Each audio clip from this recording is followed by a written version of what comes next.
အေးဖောင်းကြည့်တော့မဲ့ဘော်ရာယူရိုပါလိတပွဲကောင်းလေးကိုကျွန်တော်မျှဝေပေးလိုပါတယ်ဒီညကျွန်တော်ယူရိုပါလိတပွဲကောင်းဖြစ်ဘောနော်ဘော်ဒီဆော့မန်ညီကိုတွေ2ကြောင်းယူပေးထားပါတယ်ဘူလိုနာဘော်ဒီနဲ့လိုင်းလေးကူပေါ်လေးကိုကျွန်တော်ရွေးချက်ပေးထားပါတယ်ဘောနော်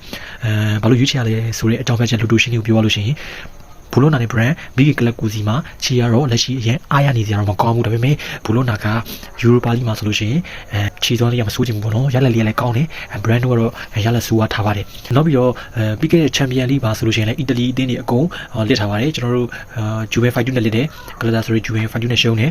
ကျွန်တော်တို့အတလန်နာလစ်တယ်ကျွန်တော်မနေ့ကအင်နာပါထက်လစ်သေးတယ်ဆိုတော့အီတလီရဲ့တိတ်ခေါကိုဒီညဘူလိုနာတို့10ပေးနိုင်လိမ့်မယ်လို့ကျွန်တော်မြင်မိပါတယ်ကဲလိုင်းလီနဲ့ကာဗီနာကိုဘာလို့ဒီညကူပေါ်ရွေးချယ်ထားတာလဲဆိုတော့ကျွန်တော်တို့ကာဗီနာတို့က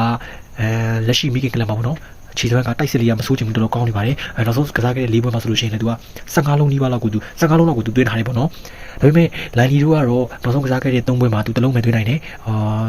လက်ရှိဘီကကလပ်မှာတော့ခြေရန်ကြီးမကောင်းဘူးပေါ့ဗျာနော်ကာဗီနာတို့ကနောက်ဆုံးယူရိုပါလီ၄ပွဲမှာဆိုလို့ရှိရင်လည်းသူဂိုးလုံးကပုံမထားဘူးပေါ့နော်ဆိုတော့ဒီညဂိုးပေါ်လာကောင်းလာနိုင်လိမ့်မယ်လို့ကျွန်တော်မြင်မိတယ်ကြီးကတော့3လုံး50လောက်ကတော့အရင်ကြီးပြော့တယ်လို့တော့ပြောလို့မရဘူးပေါ့နော်သူတို့တစ်ဖက်ကလည်းယူရိုပါလီမှာခုမပေါ်ထားဘူးတစ်ဖက်ကလည်းတိတ်ပြီးတော့လက်ရှိတိုက်စစ်ကလည်းအားနေနေဆိုတော့ဒါကြီးကတော့တင်ပါတယ်ဆိုတော့ကာဗီနာတို့က၄ပွဲလုံးကူးပေါ်မထားတော့ဒီညကူးပေါ်လာနိုင်လိမ့်မယ်လို့ကျွန်တော်ကတော့မြင်မိပါတယ်ဒီတို့ကလည်းအိမ်ကွင်းဆိုတော့ဒီတို့ကလည်းယူရိုပါလီတို့ပြန်ပြီးမှအိမ်ကွင်းလည်းဖြစ်တဲ့လျောက်သူကိုကတော့ရှားကောင်းရှားမှာပါဆိုတော့ကာဗီနာတို့ကလည်းလက်ရှိတိုက်စစ်အားတန်နေတော့နှစ်တင်ပေါင်း3လုံးကတော့အနည်းဆုံးပေါင်းနိုင်လိမ့်မယ်လို့မြင်ပြီးတဲ့အတွက်ကိုပေါ်လီကိုယူချရခြင်းဖြစ်ပါတယ်ဟုတ်တဲ့ channel လေးတွေကိုနေ့တိုင်း free ကြည့်ဖို့ကျွန်တော်ဒီ channel လေးကို like and subscribe လုပ်ထားပြီးခဲ့ပါဗီဒီယိုတွေကမကြာခဏပြတ်တက်လို့ပေါ့နော်ကျွန်တော် comment မှာ Telegram channel လေးကိုထည့်ပေးထားပါတယ်ဒီကိုရအောင်စီးပြကြပါသည်ကိုလိုက်ခေါ်လိုက်ပါခင်ဗျာ